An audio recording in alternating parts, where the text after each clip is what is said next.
The video that you're about to watch, in some ways, is very similar to the album that I'm going to talk about today. This is Guns N' Roses, Chinese Democracy. And some similarities between this video, probably, and this Chinese Democracy album. You'll be entertained, maybe at some points. You're going to like some things about it. You might even think that some parts of it are brilliant. But ultimately, it's long, boring, and you will probably lose interest. But before I talk about Chinese Democracy, probably well before I talk about Chinese Democracy, I'm going to talk about the Guns N' Roses concert that I just saw the other day in Merida, Yucatan. Merida is the city, Yucatan is the state, Mexico is the country. I was actually a little bit outside of Merida in a little village called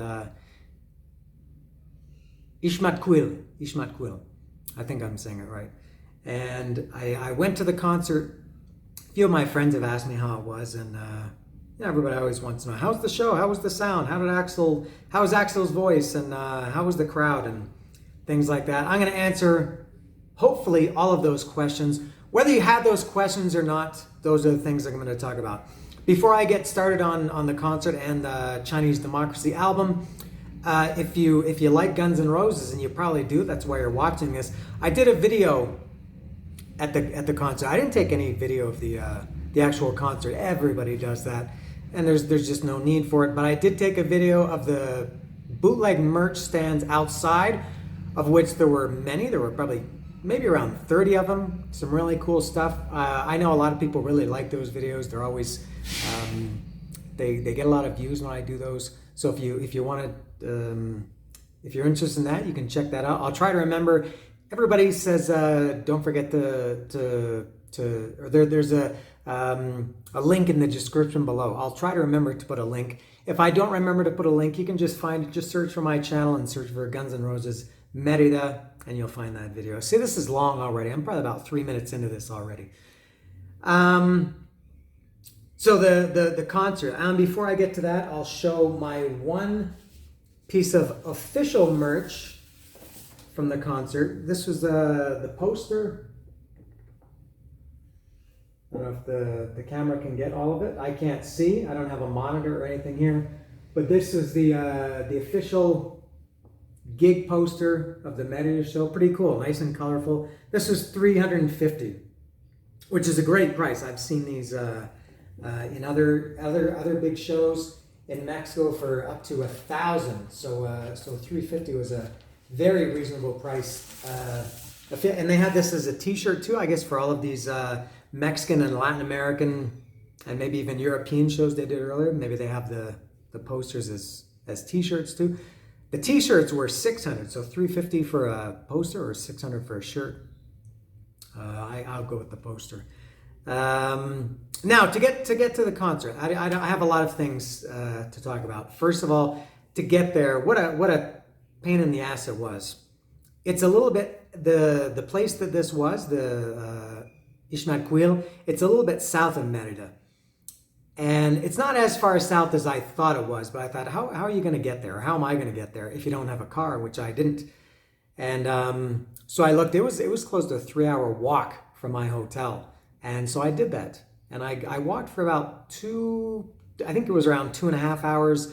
And then I got to a place where I could see that there was a bus. And I asked, there was a cop nearby, and asked him, does one of these buses go to the, just a regular city bus? Does one of the buses go to the venue? And he said, yeah. So I took the bus. That saved me probably another half an hour of walking. And weird place, this venue. It's kind of in the middle of the jungle, kind of in the middle of nowhere. It's not in the city. There's just all jungle and fields and open areas around there. It's very flat, Yucatan, that part of the country. I think it was around 38 degrees Celsius when I was walking, and very humid, a very sweaty walk. So I got there. I checked out the bootleg merch. Now, one thing that I was totally wrong about was I told a couple of people about this, that I thought this show was going to be pretty much all foreigners. For a couple of reasons. One, because tickets were very expensive. My ticket, I got the cheapest ticket there was, and it was $100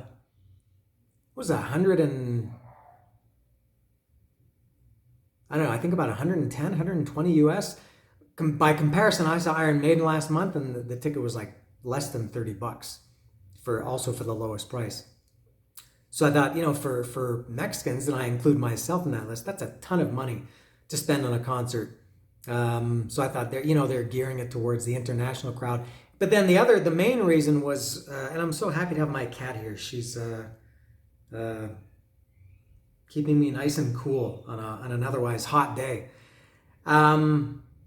The other reason was just that Merida doesn't get concerts. It's not. I mean, it's a big city. It's the capital of Yucatan State, but it's not a big metropolis area like Mexico City or Guadalajara or Monterrey or I don't know, even San Luis Potosí. There's Merida, and then around there's just small villages. It's not like there are suburbs or anything.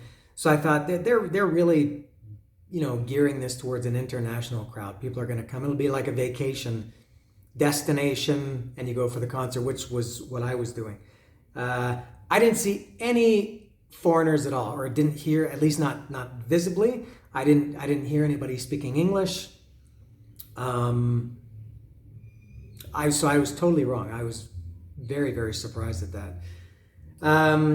What else can I say? I've got some notes here, just for some things that I'll talk about. Let me cross these off as I do it. And also, I think because of that, maybe for a lot of people, it was the first time Guns N' Roses had ever played in Merida, and I don't know what other bands have played in Merida, but probably not too many. Not international rock bands. This might have been the first show. I don't know. So the crowd was kind of a little bit quiet. I mean, they cheered appropriately after when they ended a song, a big song, or when they started a song, "Sweet Child of Mine." Everybody went crazy for that. But it was weird. Once the songs ended, the crowd was just totally dead. Very, very different than a Mexico City crowd, which is electric through the whole thing. Maybe this is a lack of concert experience for a lot of these people that were at this show. I guess they were from Merida. And there's somebody outside my window. Somebody looking for me. I hear the dogs barking. I hear loud music. Oh, I'm sorry for being distracted. What else can I talk about this? I talked about that. Now about the show itself. Molotov opened, which is a pretty good Mexican band. I'm not a big fan, but I like them well enough. I've seen them live before, and they're pretty big. They played for 40 or 45 minutes, and then Guns N' Roses came on like an hour and 10, an hour and 20 minutes after that. I think it was close to 10 o'clock when Guns N' Roses came on. The crowd started to get restless. They were whistling, which in Mexico is kind of like the equivalent. They don't boo, they whistle when they're upset or restless or aren't happy about something. So there's some whistling before Guns N' Roses came out. So they came out. Now, one thing I want to talk about here, a couple of things that I didn't really like, just they have these animations, behind the stage. They have the two video screens on the side of the stage, which is great. And then directly in the back of the stage, they have this huge screen with all these different animations. I didn't like it at all, and I see other bands doing that. To me, it looks very cheap and cheesy, and just very, over the top. Like during Reckless Life, that there was this big, like a tanker truck, like an 18-wheeler or something, barreling down the highway, careening out of control, and then it crashes and it goes up in flames because it's a reckless life, I guess. Things like that. What else? I guess, there were some themes to whatever song there was. The animation fit the theme. I just don't like that. Something else that I don't like about Guns N' Roses, not that I don't like, but that's very different about Guns N' Roses now than some years ago, not in this lifetime, pre-reunion tour. It's very, very well rehearsed and very timed, very, very precisely. I guess they're on like a clock where there's probably a I don't know, like a click track through the whole show. I would imagine every show is pretty much the same. then there's no, that kind of lose, and I know a lot of bands, I know Scorpions do that, Kiss does that, and you kind of lose the spontaneity of it. It used to be, one of the cool things about seeing Axl Rose or seeing Guns N' Roses before was never knowing what was going to happen next. Anytime, especially when they were playing in Mexico or Brazil or anywhere where English was not the language, when Axl called for the interpreter to come out on stage, shit was going to get real. He was mad about something. People were throwing stuff, or he needed an interpreter to chastise the crowd. He talked to the crowd as if he was a teacher talking to students or a parent talking to kids, which is very petulant. And I'm not saying that would have been good, but he used to also, tell stories and kind of joke around and seemed like he was having a good time. And now it's just, he really says nothing. And I remember I saw them, this was the 7th time I've seen Guns N' Roses. I saw them 3 times on that Not in This Lifetime tour in 2016. And I said the same thing then. He doesn't talk to the crowd at all. And actually used to be a good character. He always had something funny or interesting or crazy or wild or stupid to say, something that you would remember. Now, honestly, the only things he says now are, after some songs, he says thank you, or in Mexico, he said gracias. I'd like to introduce the band, Mr. Dizzy Reed, Mr. Duff McKagan. And that's it. He really doesn't address the crowd. So I kind of miss that, kind of more personal feeling. Axl's voice, a couple of people asked me, how's his voice? Obviously, I think everybody knows at this point, Axl, I think the most common thing that people say about him is he sounds like Mickey Mouse. He sings like this. He's got not like a falsetto voice, but just, he's got a high voice, which he always had, but he doesn't have that power like he used to have. And I think that's just how his voice is now. I don't think he's going to go back to sounding like he did in 87 or 91 or 92 or something. I think he's probably lost that power. I don't think he's that bad. I know some people really, really claim that they wouldn't go see him or them because of that reason. I don't think it's that bad. I think it's very different than Paul Stanley, John Bon Jovi, I guess David Coverdale. Those guys' voices are just harsh. Like they sound like their voices are just breaking, cracking. Vince Neil, that's something different. Vince Neil's just a shitty all around. But Axl, I think he sounds good on the lower register stuff on It's So Easy and, Chinese Democracy, Mr. Brownstone. I think the one song for me that I noticed that was most glaring of his voice not being what it used to be was Estranged. And also when in Estranged, he sounded very, very high without the power. And I don't, like I said, I'm not upset about that. I know some people get really angry about that. And that's how it goes. As you get older, you don't perform as well. Same with athletes. You just can't do, your body can't do what it used to do. He's still a good performer and I think a good singer. He's lost the power in his voice. Sticking with Axl. What a weird looking guy. He's just so weird looking. Obviously he's had some kind of hair treatment or help or something. He's got a very, very distinct, his hairline is very weird. He's got this, especially when you see him from the side, his hair just looks so odd. I think it's a lot of help. I would imagine he's probably completely bald on top.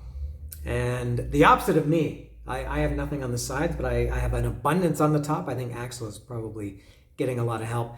And he's just very strange looking. He makes strange faces. He's obviously had some kind of facial work. I don't know if it's and I don't know anything about this. I don't know if it's Botox or any kind of facelifts or eyebrow lifts or these things, but even the t-shirts he wears, that they just look like extra large t-shirts on a large guy or double XL on an XL guy. And they just look like cheap black t-shirts like that I would wear.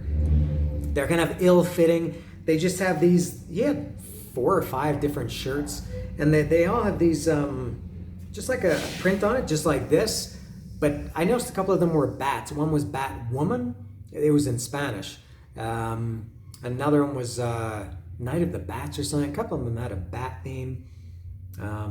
Very, very strange. And nothing against the guy, just my observation. Hey, I like Guns N' Roses. They're at one point the greatest band in the world for me. So I'm not saying like anything really bad about them, but it's a fact that Axel is a strange looking guy. Another kind of thing that I don't really like is that now what I love is they played for 3 hours. Actually, I wrote it down. It was 3 hours and 8 minutes. And I like that. You know, you see some bands that they play, 14, 15 songs. They play an hour and 20 minutes, an hour and a half. And even, bands that are a lot younger than Guns N' Roses. So I love that they make the effort to play for 3 hours. But similar to Foo Fighters, a little thing that I don't like is they stretch out some of the songs. They played, I think, 28 songs, which is a lot. I'll take that any day over these bands that play 14, 15 songs. But if they cut these jammy parts out, or some of the, the guitar solos, the jams, the extended things in the middle of some songs. I think Rocket Queen had kind of a Rocket Queen. I guess on the record is maybe around 6 minutes, but I think when they played it live, it was probably 2 or 3, maybe 4 minutes longer. A lot of songs are like that, and Foo Fighters are like that too. It's just a little bit much. Cut them down a little bit and maybe play 2 or 3 more songs. Who am I to tell Guns N' Roses how to run their show? That's just my. I would like to see a few more songs. Now, also, I think what made it a little bit longer, there was a delay. It was before Civil War. I have no idea what happened, but typically it's a few seconds between songs when the lights go down after one song ends, and then the lights come back on. They play another song. But the lights were down for 30 seconds, a minute, 2 minutes. And I thought, they're probably, I guess, November Rain is next. They're bringing out the piano. They got to change something. And then it went into maybe 4 or 5 minutes. And the lights were down, so you couldn't really see. And they didn't have the screens on at this point. So I was trying to look, and then I could see that there were people on the stage. And I could see Axel and Slash and Duff. And I think Fortis, they were, I think, on the stage. And there were other, like, some crew on the stage talking. I have no idea what the problem was, but there was some kind of delay. And it wasn't November Rain. I thought this was something to do with the piano. I thought maybe they were having piano problems, but it was that was going into Civil War. I don't know if they had a problem with maybe the animations. Maybe something was out of sync. The animations weren't working properly. I have no idea, but there was a little bit of a delay there.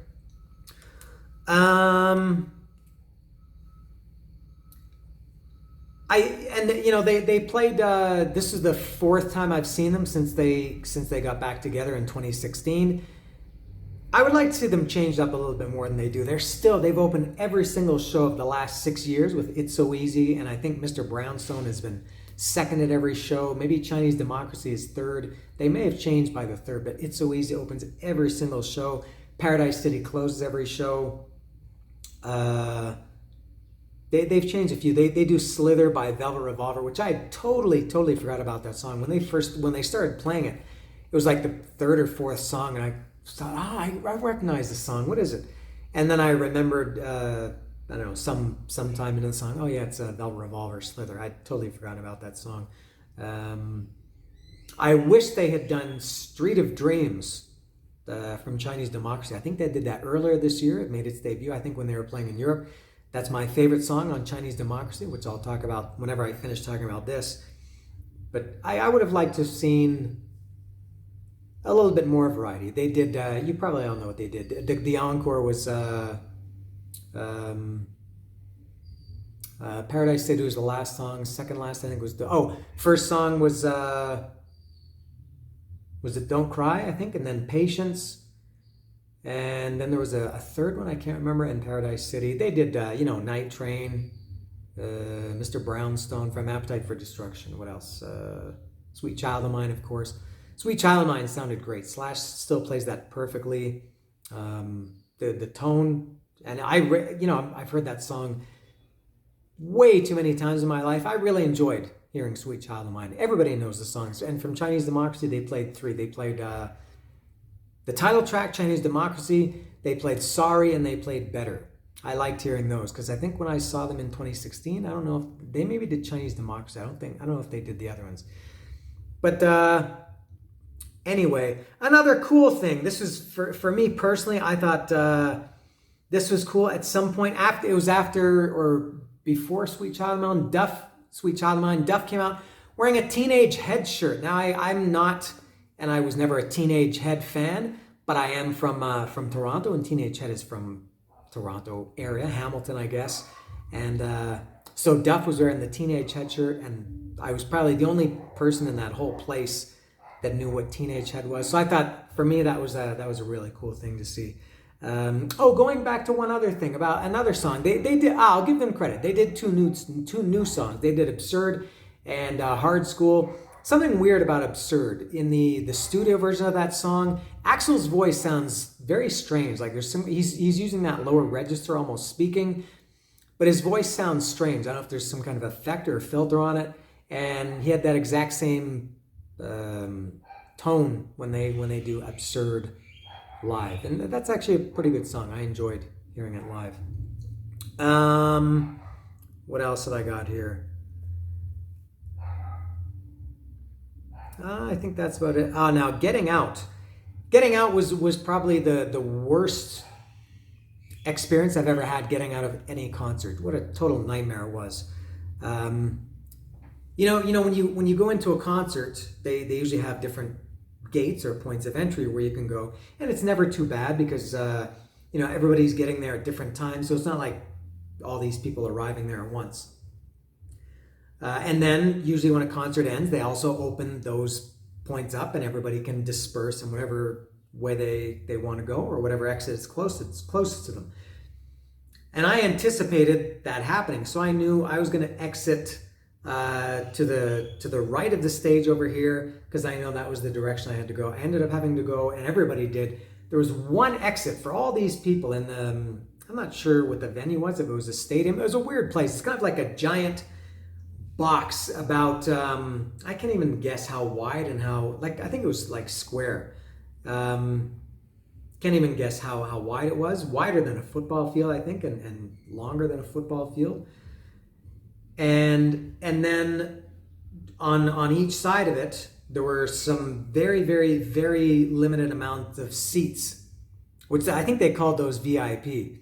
There were only maybe 10 or 12 rows, and they were just barely higher than the floor level. So the floor held, I don't know, 15,000 people, 20. Somebody said the other day that the capacity of the place was 15,000. It seemed like more. I saw an overhead shot of it on social media the next day, and it looked pretty big with the full crowd. But so everybody had to go out to the back of the floor and out one gate, and then you had to go through a couple of gates. Very, very slow and very, very long too. Instead of just going out here, you had to go and make a giant loop, which is not so bad when you're walking in, but when you're walking out with 15,000 other people, it sucks. And then maybe the worst thing about it was I had to get back to the hotel, and I had no idea how I was going to do that. It was hard enough for me, and it ended at 1 o'clock. It ended at 12:59. I assumed there was a 1 o'clock curfew. And I think it took me from the time that I started, when they said goodbye and I left to walk out, to where I thought I would get an Uber or a taxi or something, probably took half an hour to walk there. And I saw some people standing around. I asked them if they were waiting for Uber or taxi. They said, yeah. So I said, hey, can I go with you? They said, no, because we already have 4. I found other people. I said, can I go with you? Or are you waiting for an Uber? They said, yeah, but we're already 4. And everybody said Ubers weren't answering. The Uber just goes like this, waiting for a driver to take your call. So I started just asking people as people were driving by very slowly. I asked them, hey, can I go with you to Merida? Most of them just ignored me and kept driving. And then this drunk guy came up to me and started talking to me. And he was in the same situation as I was. He had to also go back to Merida, and he was drunk, which makes it maybe easier. I was going to say makes it more difficult, maybe makes it more easier.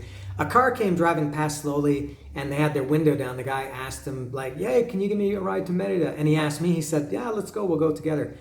And the guy said, no. And he kept driving slowly. And the guy was kind of hanging on to the car. No, come on, give me a ride. And then he just opened the door and jumped in.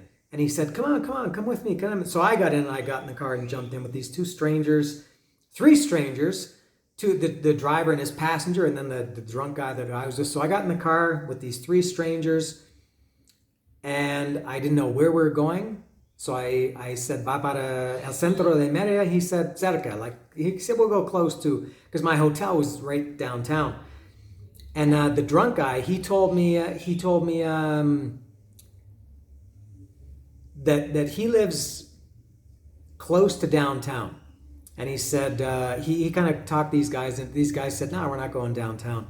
So he kind of talked the guys into driving us as far as they could, and then he could walk to his house and I would do whatever I want to do. I thought maybe at that point I would get an Uber. And he told me, I mean, he was nice, but he was a little bit crazy too. He said, hey, Dan, I have a car in my house, but I didn't drive to the show. But when we get back to my house, I'll drive you to your hotel. And I said, but you're drunk out of your mind. He said, but there are no police around at this time of night. So that was the problem, getting in the car with this drunk guy. He thought that I thought the biggest problem was that we were going to get pulled over by the police. And I said, I'm not getting in the car with you. You're drunk. No way. So the two guys dropped us off. We walked 15 minutes and got to the guy's house. And he said, let me give you a ride. I said, no, there's no way. So I said, I'm gonna walk. So I started to walk. I looked at Google Maps. It was still gonna be like an hour and 5-minute walk from there. This was at this point, it was after 2 o'clock in the morning, 2:30 maybe. God, this is so long. This video is as long as, this is how, you watching this video is how I felt trying to get out of this concert. There's just no escape. And so I started to walk and I thought, fuck, man, I don't want to walk, and it was still hot. It's still probably 30 degrees at 2 o'clock or 2:30 in the morning. And I'd been walking all day. I'd ridden a bike for 92 kilometers the night before. And also I was waking up at 7 in the morning to go to the beach. So I was only going to get a couple of hours sleep. So I started to walk, and then I ordered an Uber. My Uber wouldn't work. Uber wouldn't take my card. And in Merida, they don't accept cash. So I tried Didi, and I got a Didi. It took about 9 minutes for the guy to come. It was, I think, 74 pesos. And while I was waiting for the Didi, the drunk guy came driving up in his car, insisting that he drives me to my hotel. And I said, I'm good. I already ordered a Didi. Thanks. His name was Andy Cool, I think was his last name. It's a Mayan word for the number 7. Or this, 7. The Mayan word for 7. That was his last name. So anyway, so I got home, and I finally got back to my hotel at, I don't know what time it was, close to 3 o'clock in the morning or something. It was, I think around 4 when I went to bed. Actually, it was after 4, and I woke up at 7 to go to the beach the next morning. 2.5 hour, almost 3 hour bus ride. So that was my experience with Guns N' Roses in Merida. And I was very happy to go there, and I had a really good time. I was supposed to see them last year. Actually, this show was originally planned for 2020. It got canceled or postponed for obvious reasons to 2021, same time, October last year. I bought my plane ticket, went to Merida. The show was canceled, I think, a week before. So I went and I still had a vacation. And a couple of people asked me, I talked to some girls at the show. They were standing beside me all night, these girls from Tabasco. I think a lot of people came from all over Mexico. And these girls, 2 girls came from Tabasco. And they asked me, because I told them where I lived, and they said, why did you come here instead of Mexico City? And I said, because I can always go to concerts in Mexico City, and I've been to dozens and dozens, maybe I don't know how many, or the 19 years that I've been going to concerts here. And I thought I wanted to come here. I wanted to see something different, something special, try something unique, and get a vacation into. I went to 3 beaches. I took this 92 kilometer bike ride. I had a very good vacation in addition to the concert. So the concert portion of the video is over. Now it's time for the Chinese democracy portion of the video. What a weird album this is. I really don't know what to think of this album. It's been out for a long time now. This came out 14 years ago. Maybe the most controversial or talked about or most maligned albums ever in the history. It cost God knows, $13 million to make something like that. It was in the making for, I think, as early as 1995 until it finally came out in 2008. It leaked in 2007. I had that leak, the original one with the blues, Chinese Democracy, Better. I think there was a time. And then it finally came out in 2008 after so many problems. What a crazy. You could write a whole book, a really big, thick book about this album. And it was either destined to be the biggest failure ever, I think, for most people, or the greatest album ever. And I really didn't like it when I first heard it, because there was so much hype for it, and you had waited so long for it. And where else can it go but down? You set the bar so high, your expectations are so high, it's pretty hard to live up to that. And then there's other people who probably think, well, it's Guns N' Roses and I'm going to love it no matter what. But over the years, I'm still kind of mixed on it.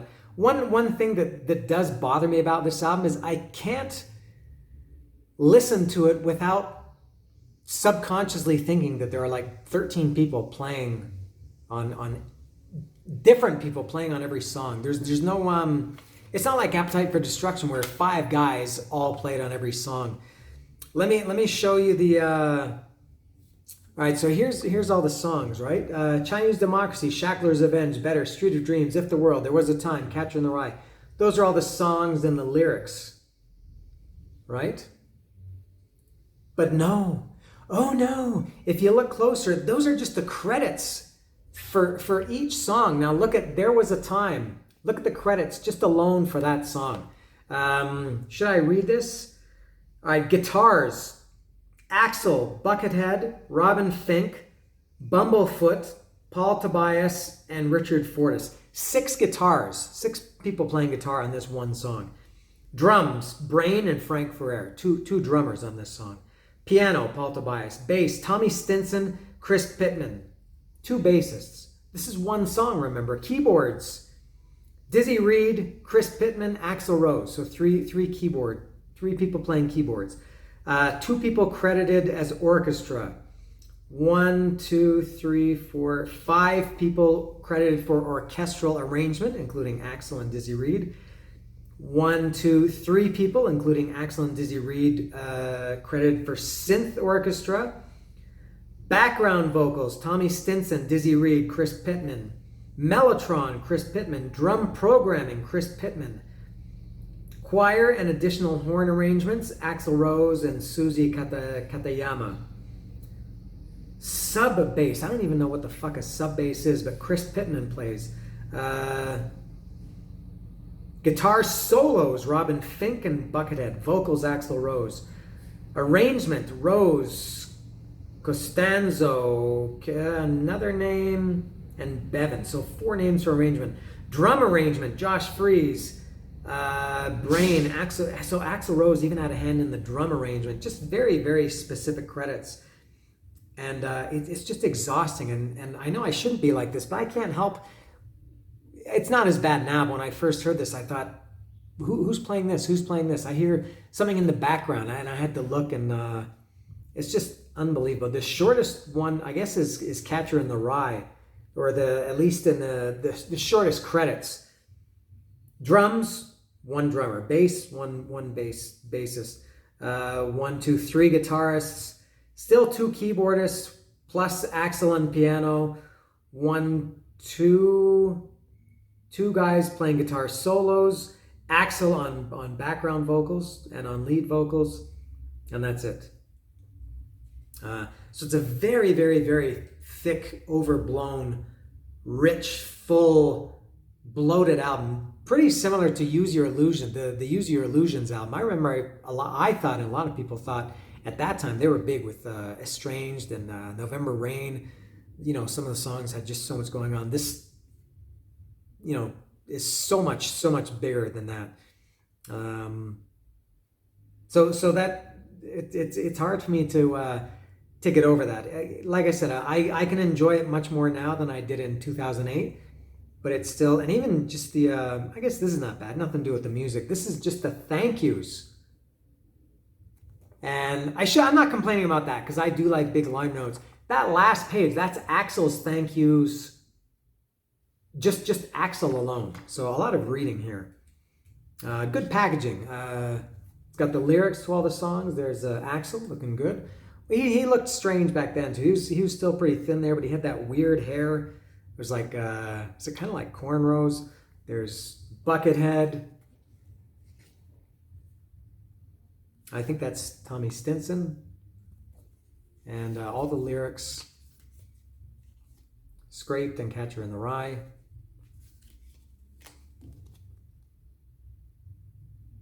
A very, very different album and different band than the one that did Appetite for Destruction and Lies even quite different than the Use Your Illusions.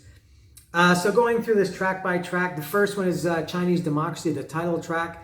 Good song. I like that one. That's somewhat close to I guess as close as you can get for this album to original Guns N' Roses. Good riff. Don't really matter. It don't really matter. Gonna find out for yourself. No, it don't really matter. Gonna leave this thing to someone else. If they were missionaries, real-time visionaries, sitting in the Chinese stew, blaming sitting in a Chinese stew to view my disinfatuation. I know that I'm a classic case. Something about blaming on the fallen gong. I like that song, Chinese Democracy. Good song. Next is Shackler's Revenge. That one, kind of weird sound, a little bit industrial sounding. Never really get into that one. I think that one was the first song that came out when this album kind of started to slowly see the light of day. Shackler's Revenge. I can't remember if it was leaked or if it was on one of those Guitar Hero or Rockstar, those video games that were really popular for a few hours at that time. Or I can't remember, but Shackler's Revenge, I never get into it. I think the lyrics are about not Jeffrey Dahmer. There was a killer who was a big Guns N' Roses fan. I got a funny feeling, and I don't know, a lot of these songs, I'm not that, I know the melodies of a lot of them. I'm not, Appetite for Destruction, I know every single word, every little breath, every little tiny background noise here. I know that album as well as I know anything in life. This album, I'm not, there's just way too much to know on this one. Those girls from Tabasco that were standing beside me for the whole show, they were singing along with every word on Sorry and Better. They were really into it. I got a funny feeling, there's something wrong today. I got a funny feeling and it won't go away. I got an itchy finger and there'll be hell to pay. I'm going to pull the trigger and blow them all away. Don't ever try to tell me how much you care for me. Don't ever try to tell me how you are there for me. I think that was Axel's message to the guy, this serial killer or mass murderer or whatever he was, because he was a big Guns N' Roses fan. And I think Axel wasn't happy about that and didn't want to be associated with that, understandably. Better. Next song is Better. No one ever told me when I was alone. They just thought I'd know better. The hardest part, this troubled part, has ever yet been through now. Was heal the scars that got their start inside someone like you now. For I'd known or I'd been shown all that I wanted was now I know you better. Now you know me better. I love that song. I think Better is a fantastic song. Not quite my favorite, but very, very close. The next song is my favorite, Street of Dreams, which was originally the blues, which I had the leaked version of whenever it was, a year before the official album came out. That, I think, is the most classic Guns N' Roses, and when I say classic, I mean Use Your Illusions, not Appetite for Destruction. It's got piano. It's like a Queen song. I think it's in the vein of Strange, maybe November Rain, something like that. Not quite as big or as long as that, but fantastic. All the love in the world couldn't save you. All the innocence inside. You know, I tried so hard to break you. Oh, to make you change your mind, and it hurts so much to see you and how you left yourself behind. You know, I wouldn't want to be you. Now there's a hell I can't describe, but now I wander through my days, try to find my ways to the feelings that I felt. I say for you ain't no one and no one else. And though as long as this road seems, I know it's called the Street of Dreams, but that's not stardust on my feet. It leaves a taste that's bittersweet. It's called the blues. Killer song. That one's my favorite for sure. I love Street of Dreams. I wish they had played that. They had played it earlier this year, I think for the first time. Excellent song, Street of Dreams. If the World is next. I like that one a lot too. If the World. This is Axel singing his kind of a high falsetto. If the world would end today. If the world would end today. All the dreams we had, they'd all just slip away. Ooh. Cool guitar. This acoustic kind of flamenco guitar intro in that one. Piano also in that one. I think there's piano in every song on this album. Yeah, If the World. I like it a lot. There Was a Time. Broken Glass and Cigarettes. I like this one too. I like this album maybe more than I thought. I have to maybe listen to the... If I had some more time, and I'll do that. Maybe I should have said that at the beginning. I'll try to remember at the end something about the time. It was a long time for you. It was a long time for me. It'd be a long time for anyone. Looks like it was meant to be. Broken Glass and Cigarettes. Writing on the Wall. It was a bargain for the summer, and I thought I had it all. Yeah, I like that one too. There Was a Time. Yeah, I'm just reading the lyrics here. Great lyrics. They're just, as I said, I never got into it enough to really know the lyrics, but just reading them here, they're really good. I think Axel writes among the best lyrics of anybody. Catcher in the Rye is next. That was, I think, when it came out, the leak came out. This is the one that everybody was talking about the most. This was the favorite. I thought it was okay, not as good as some of these other ones that I've just talked about. Na na na na. It's a good song, but nothing special for me. Was this the one? Every time I see them, I wish I had a gun, something like that. Yeah, pretty good. Scraped, weird song. Just the weird beginning in that. Very strange. That song, so-so. Next, Riyadh and the Bedouins. This is a very up-tempo, fast-paced rocker. Riyadh and the Bedouins. Had a plan and thought they'd win, but I don't give a fuck about them because I'm just crazy. I'm a frustration. I like that. I like the what is that? The chorus? Oh, my salvation.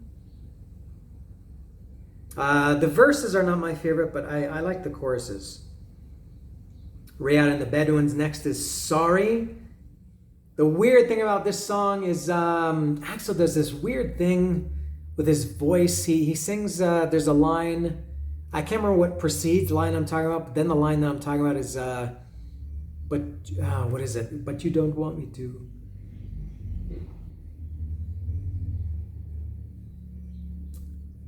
But I don't want to do it. He sounds like he's saying it with an Indian accent or an Arabic accent or something, but I don't want to do it. Very strange. I'm sorry for you, not sorry for me. That's a good song too. They did that one live in Merida, or on this tour they're doing it. I like that one well enough.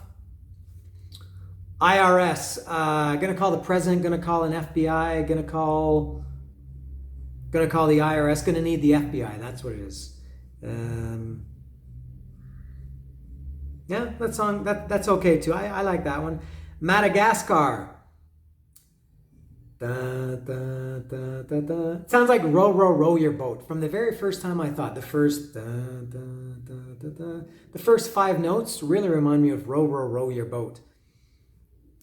I won't be told anymore that I've been brought down in this storm. And this has they do the Civil War thing in this, where I think it's Martin Luther King again. You know, he has that, they sample Martin Luther King's speech in Civil War. And I think it's also him in Madagascar. Let me read the credits.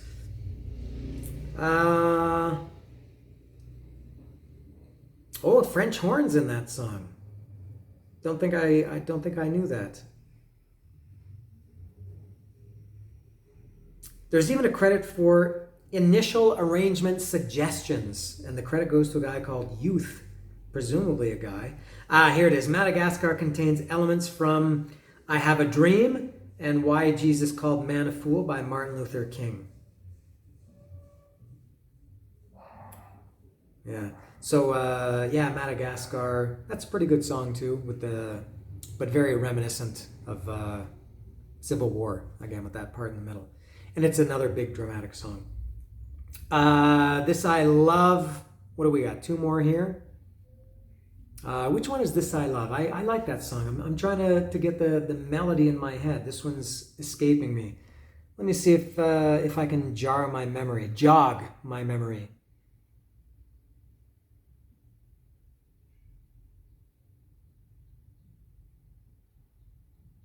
No, can't remember this one, and I should, because I do like this one. That's a sign that I have to listen to it more. And the last one is Prostitute. This one, I know this one was another favorite that everybody was raving about, how much they loved it. I never get into that one too much. I think, I think that was about Axel prostituting himself or not prostituting himself. Something. Seems Like Forever and a Day. All these songs are very big and dramatic. Thick, dense, bloated, all those words I said before.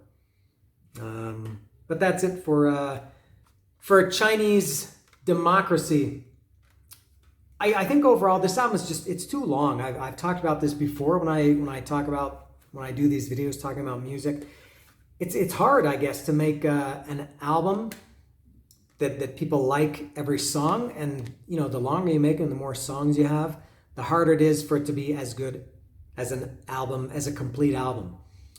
That's why a lot of people love to talk about the Use Your Illusions albums, taking the best songs from 1 and 2, and they should have put those together onto one single album. And Red Hot Chili Peppers just, I think last week, put out Return of the Dream Canteen, because they recorded like 50 songs, so they put out like 17 on Unlimited Love a few months ago, and now like another 16, 17, 18 on Return of the Dream Canteen. It's just too much music, and it's really, really hard to I think especially now to keep people's attentions for too long. There are some exceptions. There are some albums that are long, but this album is probably, I guess it's around 72 to 74 minutes, 14 songs. I guess the average song here is, I don't know what it is, probably over 5 minutes for sure. I don't know if there's anything under 4 minutes. There are a few that are over 7, I think. It's just too much for me to get really, really into. Think of the great albums. I've said this so many times. The Van Halen albums are 32, 33 minutes. The Kiss, the classic Kiss albums are around the same. Black Sabbath and AC/DC, all their really good albums are around 40 minutes. The Beatles albums are 30 to 35 minutes. And, they said what they had to say, and you can find 30, 35 minutes almost any time to listen to a full album, but it's hard to find 72 or 74 minutes to listen to this. So, but I will listen to it again. I listened to it on the plane on the way to Merida and a little bit on the way back, and I found myself, maybe it's because I'm in Guns N' Roses mode, but I found myself enjoying it more than I had before. Maybe I just needed some time to let it sink in now too. But that's the end of this lengthy video. So that's Guns N' Roses and Merida and Chinese Democracy. And thank you for watching. Guns N' Roses is playing in Mexico City on Friday. I don't think I'm going to go. Tickets are outrageously expensive. And also for me to go to Mexico City on a Friday is a pain in the ass because my car can't drive there because of pollution laws. So to go, it's too late to take a bus back, and it's expensive to stay in a hotel. So for me, seeing Guns N' Roses in Merida was good enough. So I got my poster, the Guns N' Roses Chinese Democracy CD. That's all for me. See ya.